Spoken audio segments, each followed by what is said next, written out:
Proverbs 19:21. Many are the plans in a person's heart, but it is the Lord's purpose that prevails. You know, my plans used to be, they were not aligning with Scripture, that's for sure. So my name is Daniel, and I am a child of God. I once was addicted to drugs and alcohol. I lost everything I had quite a few years ago, about over 5 years ago now, to drugs. I had a business. My life was going okay. It definitely wasn't perfect. I had a partner and 3 kids, and I ended up mixing with the wrong people and getting introduced to meth. And for 5 years I was going through stages of doing witchcraft, summoning demons, and also a lot of drugs, and I lost everything. And I had many encounters with demons and the devil. Came to know that the spiritual world was real, and it was dark and it was scary. I won't go into depth about everything I did when I was on meth, but it was horrible and it was torment, and I wouldn't wish it on anybody. So I was on it for about 5 years. I lost everything, my business, my partner and my kids. Ended up homeless multiple times, losing all my money. Almost died, overdosed multiple times. Ended up in hospital. Had so many near-death experiences. And then it was only probably like 3 years ago now, I had an encounter with Jesus. I said to him one day, Jesus, God, if you're real, can you please show me? Straight away in that moment, I encountered Jesus and his love. His overflowing abundance of love. I can't even explain it, the encounter that I had with him. It was deep. He showed me every moment he was with me, that he never did leave me, and that he was always there with me. He showed me all this. So that was the encounter I had with Jesus the first time. And when I had, and my faith was just strong right from that day. I knew how real he was. And I was so happy. And that wasn't the moment I acquired salvation. The moment I acquired salvation from Jesus, which is hard to explain, is that a year before that, I had an encounter with some Christians down by a river. When I was thinking about killing myself, a Christian guy came up to me and said, that Jesus loved me, that he had a plan and a purpose for my life. And there was about 10 Christians that came around me and prayed for me right in my van when I was down by the river. It was the most supernatural encounter I've had. That was it was undeniably God. And that these guys prayed for me. They took me out for dinner, and I gave my heart to Jesus that day. And since that day, I forgot, after about a week of reading the Bible, that I forgot about it. Went all the way back to drugs and everything. So that was when I acquired salvation. So when I go back to the time when I actually encountered Jesus,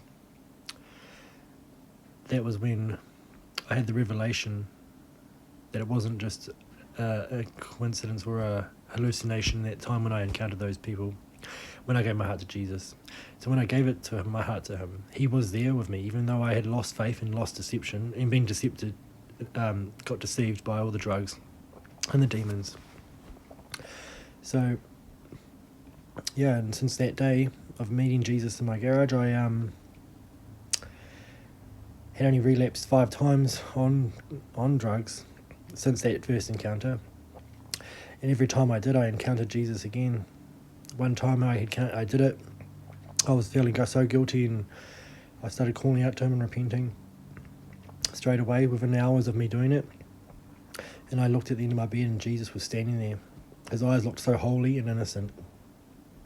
It was the most beautiful thing I've ever seen. And all the darkness left me immediately.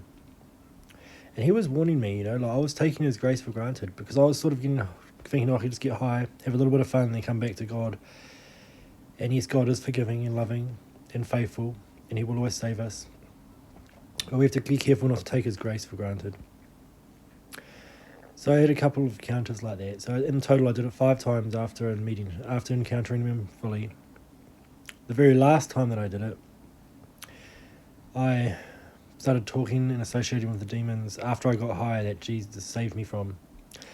And Jesus allowed them to take me to hell. I don't know if I was in my body or out of my body, but Jesus let them take me to hell. And they took me, and the torment that was there was indescribable. The hatred and look on their faces was just, you can't even explain how much they hated. Like, everything they tempt us with is all a lie. It's all a lie. Jesus allowed me to see this for myself, that they don't love us, they're not friends of us. They just want to kill us. They want to take us out as children of God. So that was the last encounter I had with Jesus. Obviously, I encounter him every day in his glory to glory every day from now. And I want to do the will of God every day of my life. I don't know the Bible very well, and I'm not very good public speaker, but I have faith in my heart. I have Jesus in my life, and I want to do the will of God until the end of time. Until the end of this time, I will leave this earth. I want to go and evangelize. I want to tell people who don't know about Jesus, and I want to share the word of God with other people who are for addiction and let them know that there is hope, and that hope is Jesus, and he's waiting for you to call on his name. He's waiting, he's knocking on the door of your heart. He's there with you even though you don't feel it, even though you don't see it. He's there and he's waiting. The power of Jesus his name is above every other name. It's above addiction. It's above sickness. Jesus healed my body. I was pre-diabetic. I was, my liver had bad readings. And I just recently now have had scans and blood tests, and my liver and everything, my blood tests all came back fine. And that is because of the power of Jesus. I've been prophesied over at church about my liver and healed and prayed for, and I believed it and I had faith in that. And I've got my business back and my kids are back in my life now. Like, I can't even explain how grateful I am for Jesus, and that how real he is and how powerful he is and how much he loves us. No matter what you've done or what you're doing, he will always be there and love you. He will forgive you if you ask him for forgiveness. But he is there, and he loves us so much. Like, his love, like, after how many times I pushed him away, after encountering him, knowing how real he was, and still going back to the dark side, like, is it like a dog to his vomit? That's exactly what it felt like.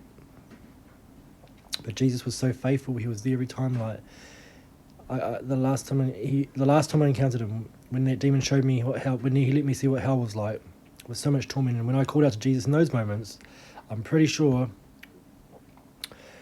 he left me there for a little minute, and he took me to heaven. And I went through heaven.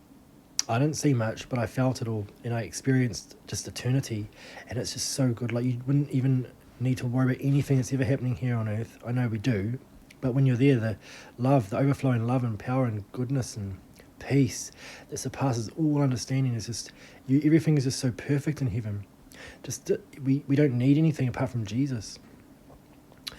So that's just like my testimony, like, briefly. I could share it a lot more in depth. There is a lot more to it. And I did do a lot of witchcraft and casting spells and summoning demons in those times of being in addiction. Like Ouija boards and all that stuff. And I can tell you right now that stuff is evil. It's so evil. It's so evil, and it will kill you. I've lost friends who have committed suicide. I've lost friends that have died from overdosing. And it's all to do with the darkness. That Jesus is the light. He is the way, the truth, and the light. No one gets to the Father except through him. It's all about that relationship with Jesus. So, Lord, I just pray for anybody out there that's in addiction, or that's sick, or that has doubt in you. Lord, I pray you bless them. I pray you heal them. I pray you deliver them, Jesus, for your name is above every other name. We praise you and we worship you, Jesus. You are the mighty King of Kings. God bless you all. In Jesus' name, amen.